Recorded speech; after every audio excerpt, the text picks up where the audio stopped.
नमस्कार मित्रों, हिंदी साहित्य की बेजोड़ और उम्दा कहानियों के चैनल में आपका स्वागत है। आज सुनिए उड़ीसा साहित्य अकादमी पुरस्कार से सम्मानित सुप्रसिद्ध लेखिका सरोजिनी साहू जी की लिखी हुई कहानी रेप। औरतों के प्रति रेप से बड़ा शायद ही कोई अपराध हो। ये हर उस समाज के मुंह पर करारा तमाचा है जो सभ्य होने का दावा करता है। पर क्या रेप केवल एक अनजान आदमी के हाथों ही होता है? क्या रेप केवल शरीर का ही हो सकता है? प्रस्तुत कहानी महिलाओं से जुड़े कुछ ऐसे ही सवाल उठाती है और पाठकों को उनके उत्तर तलाशने को मजबूर कर देती है। तो प्रस्तुत है कहानी रेप। ऐसी बात नहीं थी कि उन दोनों में छोटी छोटी घरेलू बातों को लेकर झगड़े नहीं होते थे। वे दोनों भी आपस में कुत्ते बिल्ली की तरह झगड़ते थे, कभी दुनियादारी की छोटी छोटी बातों को लेकर, तो कभी बच्चों के लालन पालन को लेकर, या फिर कभी कभार अपने व्यक्तिगत वैचारिक मतभेदों को लेकर। परंतु वे दोनों ज़्यादा समय तक इन बातों को याद नहीं रखते थे। कुछ समय बाद, एक आध घंटे के भीतर भीतर उनके सारे वैचारिक मतभेद दूर हो जाते थे और उनमें सुलह हो जाती थी। उसके बाद वो दिन भी बाकी दिनों की तरह सामान्य हो जाता था। उन झगड़ों के दौरान जाने अनजाने उनके मुंह से एक दूसरे के लिए स्वार्थी, घमंडी, मनमौजी, बेईमान, कंजूस जैसे कई अनर्गल शब्द निकलते थे, मगर इन शब्दों की ये बमबारी उन्हें आहत नहीं कर पाती थी। शाम की बातें सुबह होते होते उनके मन से हट जाया करती थीं। पर आज का दिन दूसरे दिनों की तरह नहीं था। सुपर्णा को आश्चर्य हो रहा था, आखिरकार ऐसी घटनाएं क्यों घटित हो जाती हैं। आज सुपर्णा की नींद पूरी नहीं हुई थी। सुबह सुबह अधूरी नींद से उठकर तंद्रा अवस्था में वो बाथरूम गई। वहाँ से लौटकर वो रसोई घर में गई। हीटर पर चाय चढ़ाकर अंगड़ाई लेते हुए अपने शरीर के आलस्य की जकड़न को दूर करने का यत्न करने लगी। फिर वो जयंत को नींद से जगाते हुए चाय का प्याला देकर बाहर आंगन में आकर बैठ गई। बिस्तर से उठकर बैठी हाथ में लेकर पीछे पीछे जयंत भी आंगन में चले आए। सुपर्णा ने चाय की चुस्की लेते हुए कहा, मैंने आज एक बुरा सपना देखा। जयंत ने पूछा, कैसा सपना? मैंने भी आज एक बुरा सपना देखा। सुपर्णा ने कहा, तुम जैसा सोच रहे हो वैसा नहीं है। इससे पहले कि जयंत अपने सपने के बारे में बताते, सुपर्णा ने कहना शुरू किया, कल सपने में मैंने डॉक्टर त्रिपाठी को देखा। वो मेरे साथ था, मतलब उसके साथ, यानी हम दोनों में। थूक निगलते निगलते सुपर्णा ने कहना जारी रखा, कल रात को ही सपने में ही फग्ड मी। जैसे ही सुपर्णा के मुंह से ये शब्द निकले, उसने देखा क्षण भर के लिए जयंत के चेहरे के भाव बदल गए। वो झुंझलाकर कहने लगे, मेरी भी ऐसी इच्छा है, तुम्हारे अलावा किसी दूसरी के साथ। कहते कहते जयंत चुप हो गए। वे बनावटी हंसी हंसने का अभिनय करने लगे। यद्यपि जयंत के भिजे हुए होंठों पर बनावटी मुस्कुराहट की झलक अभी तक साफ दिखाई दे रही थी, परंतु कुछ समय पूर्व जयंत के विकृत चेहरे पर उभरी प्रतिशोध की भावना को सुपर्णा भुला नहीं पा रही थी। बाद में भले ही जयंत ने उसको ऊपरी मन से समझाने की कोशिश की कि उसने ऐसी कोई भी बात किसी गलत मतलब से नहीं कही थी। ये नहीं कहा जा सकता कि सपना देखने के बाद सुपर्णा के मन में अपराध बोध उभर कर नहीं आया हो, पर जयंत की बात सुनकर उसके मन को ठेस पहुंची थी। जयंत को अपने सपने के बारे में बताने के पीछे उसका कोई गलत अभिप्राय नहीं था। चाय पीते पीते गपशप करने के मूड में अचानक उसके मुंह से ये बात निकल गई थी। उसने इस बात का कभी भी ये अनुमान नहीं लगाया था कि जयंत अनजाने में कही हुई इन बातों को सुनकर इतने उत्तेजित हो जाएंगे। जयंत को सफाई देने और समझाने बुझाने के बावजूद भी उसके चेहरे पर उभर आई प्रतिशोध की रेखाओं को सुपर्णा भुलाए नहीं भूलती। लेकिन बात आगे न बढ़े सोचकर वो अपनी दैनिक दिनचर्या के लिए वहाँ से उठकर घर के भीतर चली गई। कोई और दिन होता तो सुपर्णा अवश्य बहस करने लग जाती, तुम क्या सोचते हो, मुझे सपने देखने का भी अधिकार नहीं है? पर आज वो तर्क कैसे करती, क्योंकि वो इस बात को अच्छी तरह जान गई थी कि उसकी ज़िंदगी ज़मीन के इस छोटे से टुकड़े पर बने एक छोटे से क्वार्टर में ही बंधी हुई है। अगर कोई उसे अभी कहता उड़ जाओ, तो भी वो वहाँ से उड़ने के लिए तैयार नहीं होगी। पिंजड़े के बाहर की दुनिया के बारे में सोचते ही वो मनी मन भयभीत होने लगी।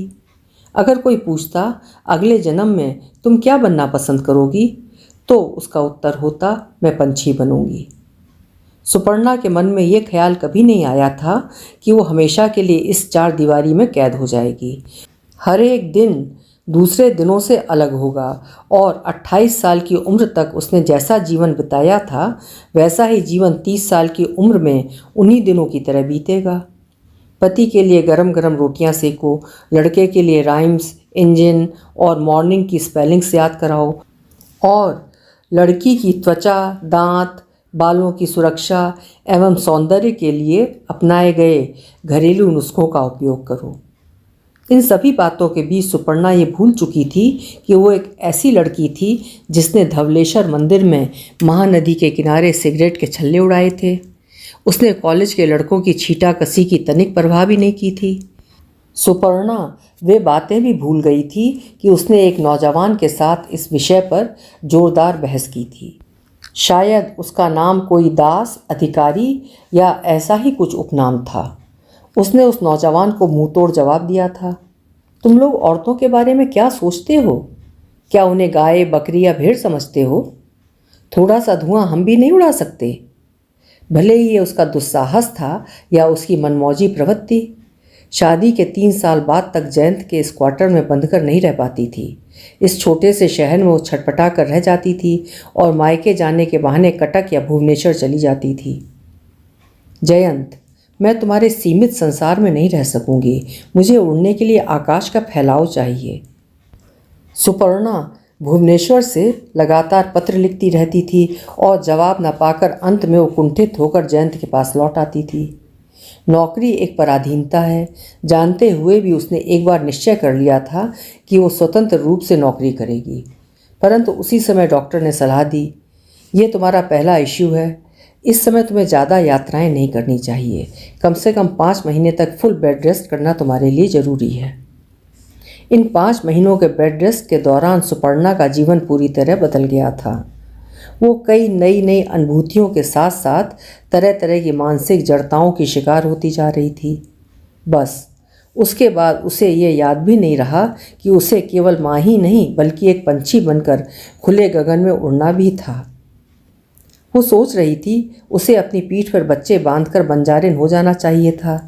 जयंत की नसबंदी के बाद वो निश्चिंत समभोगों के साथ अपने बीते दिनों की यादों और दुश्चिंताओं को बेटे की हंसी में तथा बेटी की शरारतों में भूल गई थी वो सॉल्बेलो व गार्सिया मार्क्वेज के सृजनात्मक लेखन को, सैम पित्रोदा की विज्ञान आधारित शिक्षा नीति को और शबाना आज़मी की कलात्मक फिल्मों को। अब तो वो केवल इस बारे में निसंकोच गप्पे लड़ाती थी, प्रधान बाबू के घर में एक पाव भर मटन में 7 आदमी कैसे खाते हैं। मोहंती बाबू के क्वार्टरों के झरोकों में कितनी बार देख चुकी थी। मोहंती बाबू अपनी पत्नी के सिर से जुएं निकालते या प्रेशर कुकर साफ करते हैं, या फिर शादी के समय वो अपने मायके से कितना सोना लाई और इस बीच और कितना सोना उसने खरीदा। दूध बेचने वाली गाड़ी के हॉर्न से सुपर्णा अपने वर्तमान में लौट आई। वैसे उसको बर्तन मांजने में ज़्यादा से ज़्यादा 15 मिनट का समय लगता था, पर आज पता नहीं क्यों उसे बर्तन मांजते आधे घंटे से ज़्यादा हो गया, फिर भी काम पूरा होता नज़र नहीं आ रहा था। सुपर्णा हाथ धोकर उठ खड़ी हुई और दूध के बर्तन और रुपए लेकर बेटे के हाथ में थमा दिए। फिर अपने बालों में कंघी फेरते हुए शीशे में अपने चेहरे को निहारने लगी कि वो ठीक ठाक दिखाई दे रही है या अभी भी उदास चित्त है। जैसे ही वो घर से बाहर निकली, मिल्क वैन के ड्राइवर ने पूछा, क्या बात है मैडम, आज आप दूध लेने नहीं आई? तबीयत ठीक नहीं है क्या? मगर उसने कोई उत्तर नहीं दिया, केवल वो मुस्कुरा दी। बड़ी मुश्किल से उसने 8 बजे तक नाश्ता बनाया। उस दिन जयंत ने अपना नाश्ता इस तरह से किया मानो वो घोड़े पर जीन कसकर आया हो। ब्रेड स्लाइस सोफे में बैठकर तो ऑमलेट आंगन में खड़े होकर और चाय चलते चलते पीकर वो तेज़ी से घर से बाहर निकल गए। जाते जाते स्कूटर पर किक मारते हुए कहने लगे, मैं ऑफिस से 10 बजे तक लौट आऊँगा, तुम तैयार रहना, डॉक्टर के पास चलना है ना। इतना कहकर जयंत सुपर्णा के उत्तर की प्रतीक्षा किए बगैर ही वहाँ से चले गए। उनके जाने के बाद सुपर्णा घर के भीतर आ गई। वो भीतर ड्राइंग रूम में ब्रेड के बिखरे हुए टुकड़ों की तरफ देखने लगी। जयंत अक्सर बच्चों के साथ टेलीविज़न देखते हुए नाश्ता करते थे। अभी तक आज उससे बेडरूम में बिस्तर नहीं बदला गया था। उसने अभी तक सारे घर में झाड़ू तक नहीं लगाया था। फिल्टर कैंडल को साफ करने का काम अभी तक बचा हुआ था। ना तो आज उससे अभी तक नल से पानी भरकर रखा गया था, ना ही वो अभी तक दूध गर्म कर पाई थी। किसी भी हालत में आज उसे 10 बजे से पहले पहले कम से कम चावल दाल तथा आलू चोखा बना लेना चाहिए, नहीं तो डॉक्टर के पास जाने में देर हो जाएगी। और अगर डॉक्टर के पास चेक कराकर आने के बाद रसोई बनाती है तो बच्चे स्कूल से आने के बाद बिना कुछ खाए ही सो जाएंगे। उसके सारे काम अभी तक बाकी पड़े थे। सुपर्णा समझ नहीं पा रही थी कि वो कौन सा काम पहले करे और कौन सा बाद में करे। बेडरूम में जब तक वो चादर बदलने गई तब तक उसे काफ़ी थकान से चक्कर आने लगे। थोड़ा सा आराम करने के लिए वो पलंग पर चित्त लेट गई। लेटे लेटे वो सोचने लगी, काश उसने एक नौकरानी रख ली होती। लेकिन नौकरानी रखना कोई आसान काम नहीं था। कभी कभी नौकरानी रखने से घर की शांति भंग हो जाती थी। पहले वाली नौकरानी को उसके यहाँ से काम छोड़े लगभग 4 महीने ही बीते होंगे। इन 4 महीनों के दौरान घर के नियमित कामकाज करने से जमी हुई चर्बी पिघल रही थी और सुपर्णा की फिगर बन रही थी। सुपर्णा बच्चों की बढ़ती शरारतों से आजकल परेशान रहती थी। वो समझ नहीं पाती थी कि उनको कैसे संभाला जाए। 3 दिन पहले की बात थी। उसकी बच्ची ने डिस्टिल्ड वाटर के एम्पुल्स के कांच के छोटे टुकड़े को घर की नाली में से उठाकर खा लिया। बहुत कोशिशों के बाद उसके मुंह से वो कांच का टुकड़ा तो निकाल दिया था, पर उसकी तेज धार से बच्ची की जीभ लहूलुहान हो गई थी। कोई और कांच का टुकड़ा पेट में नहीं चला गया हो, इस संदेह को दूर करने के लिए बाद में उसे पाखाने की जांच भी करवानी पड़ी थी। हर दिन की तरह आज भी दोनों बच्चे ड्राइंग रूम में झगड़ रहे थे। सुपर्णा को जाकर बीच बचाव करना पड़ा था। दोनों को दूर दूर बैठाकर उनको अलग अलग खिलौने देकर वो रसोई घर में लौट आई थी। वो सोच रही थी कि क्यों न पहले रसोई घर का काम निपटा लिया जाए। रसोई घर के भीतर जाकर उसने गैस ऑन किया। उसने देखा गैस धीरे धीरे जल रही थी। उसे लग रहा था कि गैस जल्दी ही ख़त्म हो जाएगी। सुबह सुबह आस पड़ोस से भी गैस का कोई बंदोबस्त आसानी से नहीं हो सकता था। जैसे तैसे उसने धीमी आंच पर ही खाना तैयार किया। जैसे ही वो रसोई घर से काम करके बाहर निकली, वैसे ही ठीक 10 बजे जयंत घर पहुंच गए। परंतु सुपर्णा के घर का काम अभी तक ख़त्म नहीं हुआ था। उसने घर में झाड़ू पोछा लगा दिया था, कपड़े भिगो दिए थे, बच्चों को स्नान करवा दिया था। फिर भी कई छोटे मोटे काम बाकी रह गए थे, जैसे खिड़की दरवाजे बंद करना, बच्चों को शर्ट पैंट और जूते पहनाना, पाउडर लगाना, ताले और चाबी ढूंढना इत्यादि। सारा काम खत्म करते करते आधे घंटे से ज़्यादा का समय बीत गया। देर होती देख जयंत ड्राइंग रूम में बैठे बैठे बच्चों पर अपना गुस्सा उतारने लगे। देखते देखते ही उनकी चिड़चिड़ाहट इतनी बढ़ गई थी कि साड़ी पहनने के बाद सुपर्णा को बिंदी और पाउडर लगाने का समय ही नहीं मिला। बाहर निकलने के समय चाबी नहीं मिल रही थी, पर गेट के सामने खड़े जयंत की बेचैनी को देखते हुए उसने कहा था, आ रही हूँ बस। बहुत दिन हुए घर से बाहर कहीं नहीं निकल पाती थी वो, इसलिए उसकी चप्पलों पर धूल की मोटी परत जमी हुई थी। जूते साफ करने वाले ब्रश या कपड़ा सही जगह पर नहीं मिलने के कारण उसने अपने पहनने वाली चप्पलों को धीरे से ज़मीन पर पटका, फिर उन्हें पहनकर तेज़ी से घर के बाहर निकल गई। डॉक्टर के पास पहुँचते पहुँचते 11 बज चुके थे। जयंत कहने लगा, तुम तो जानती हो इस डॉक्टर के क्लिनिक में बहुत भीड़ रहती है इस समय, इसीलिए तो मैं कह रहा था कि ठीक समय पर तैयार रहना, पर तुम तो कभी समय पर तैयार हो ही नहीं सकती। क्यों, तुम नहीं जानते घर के कितने काम होते हैं? जब सब काम निपटेंगे तभी तो घर से बाहर निकल पाऊंगी। बेटे को लेकर बाहर जाते हुए जयंत ने कहा, अच्छा अब तुम जाओ, बच्ची को भीतर ले जाकर चेकअप करवाओ और मैं बाहर बेटे को लेकर तुम्हारा इंतज़ार करता हूँ। जयंत की बात सुनकर सुपर्णा डॉक्टर त्रिपाठी के क्लिनिक के अंदर चली गई। उसने देखा डॉक्टर और उनकी धर्मपत्नी दोनों ही मरीजों को देखने में व्यस्त थे। वो डॉक्टर त्रिपाठी के सामने जाकर खड़ी हो गई। डॉक्टर त्रिपाठी ने उसकी तरफ हल्की सी नज़र उठाकर देखा और हाथ हिलाकर पास रखे बेंच पर बैठने का इशारा किया। उनकी पत्नी ने भी सुपर्णा की तरफ देखा, मगर ना तो उसके नमस्ते का जवाब दिया और ना ही मुंह से वो कुछ बोली। उसको बैठने का संकेत कर डॉक्टर त्रिपाठी दूसरे मरीजों को देखने में व्यस्त हो गए। डॉक्टर त्रिपाठी को इतनी नज़दीक से देखते ही सुपर्णा को सपने की सारी यादें तरोताज़ा हो उठी। सपने में डॉक्टर त्रिपाठी सुंदर, ओजस्वी और एक नौजवान की तरह हष्ट-पुष्ट दिखाई दे रहे थे, परंतु यथार्थ में अब जब सुपर्णा ने ध्यान से डॉक्टर त्रिपाठी को देखा तो उसे लगा कि उनके चेहरे पर उभरती हुई झुर्रियाँ उनके बुढ़ापे की सूचना दे रही थीं। कनपटी के आसपास के बाल सफ़ेद नज़र आ रहे थे। सब मिलाकर उसे उनके चेहरे में आकर्षण जैसी कोई चीज़ नहीं नज़र आ रही थी। सुपर्णा की बच्ची बार बार उसकी गोदी से उतरकर इधर उधर धमाचौकड़ी कर रही थी। वो कभी उसको पुचकार कर तो कभी डरा धमकाकर अपने पास बुलाकर गोदी में बैठा लेती थी। पता नहीं क्यों जयंत क्लिनिक के अंदर नहीं आ रहे थे। आधे घंटे बाद जब सुपर्णा की बारी आई, डॉक्टर त्रिपाठी उसकी तरफ देखते हुए कहने लगे, आइए इधर आइए, अब बताइए क्या हुआ है। सुपर्णा बेंच से उठकर डॉक्टर के पास रखे स्टूल पर जाकर बैठ गई तथा बेबी के डिस्टिल्ड वाटर के एम्पुल के कांच के टुकड़े को खाने की बातें बतियाने लगी। उसकी पूरी कहानी सुनने के बाद डॉक्टर त्रिपाठी असंतुष्ट लहजे में सुपर्णा से कहने लगे, चलिए चैम्बर के अंदर चलिए, वहाँ जाकर बच्ची की पूरी जांच करते हैं।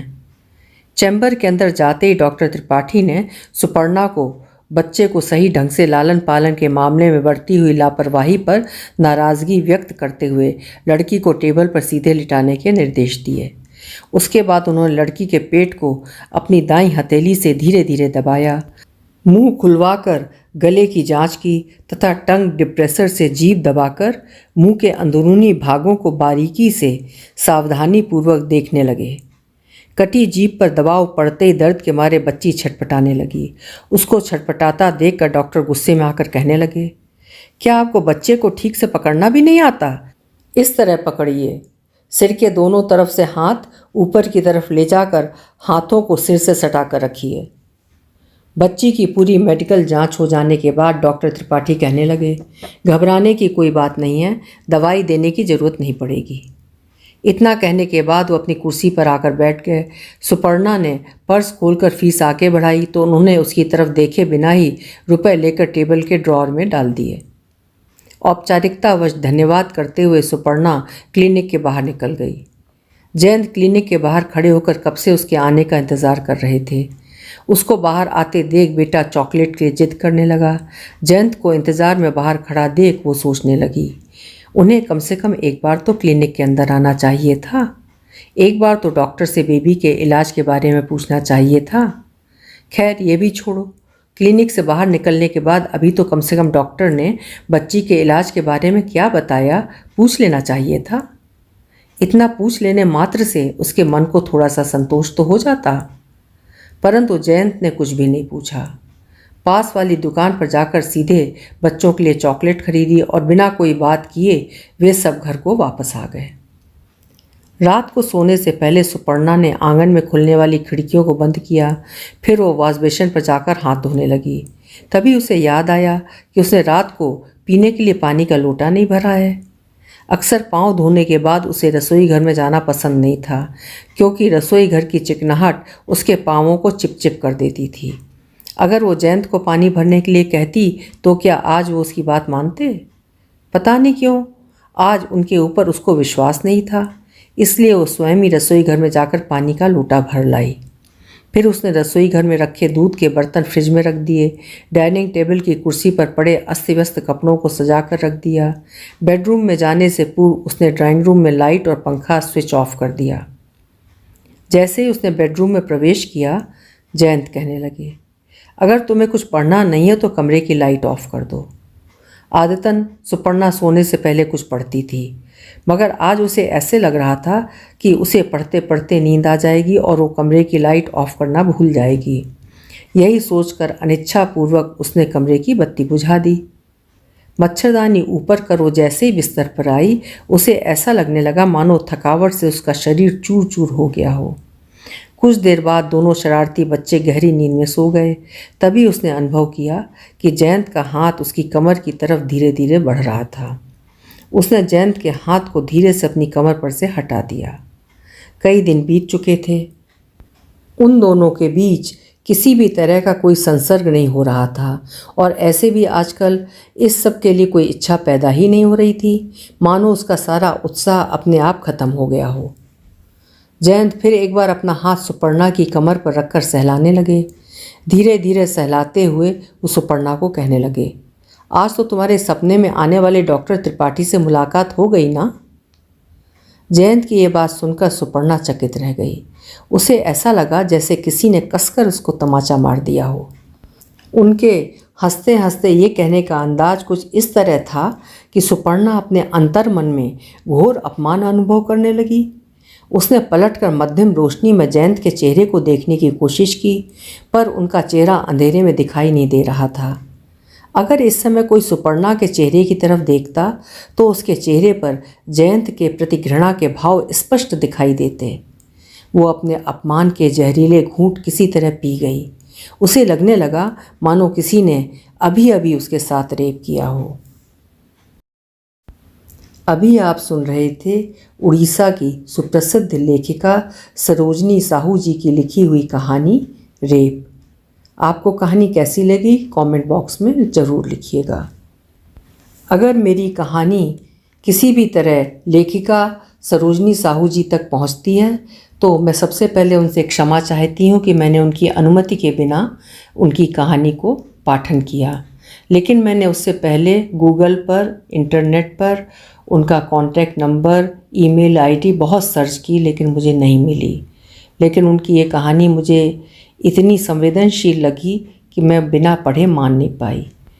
मैं लेखिका सरोजनी साहू जी से रिक्वेस्ट करती हूँ कि अगर उन तक ये कहानी पहुँच जाती है किसी भी ज़रिए से तो प्लीज़ मैम मेरे ईमेल आईडी पे ज़रूर संपर्क करिए, जिससे मैं आपसे क्षमा भी मांग लूँ और आपकी अनुमति भी प्राप्त कर लूँ। और अगर आप अनुमति नहीं देंगी तो मैं ये कहानी आपके कहने से डिलीट भी कर दूँगी। फिर मिलेंगे ऐसी ही किसी उत्कृष्ट कहानी के साथ। आपका समय शुभ हो, मंगलमय हो।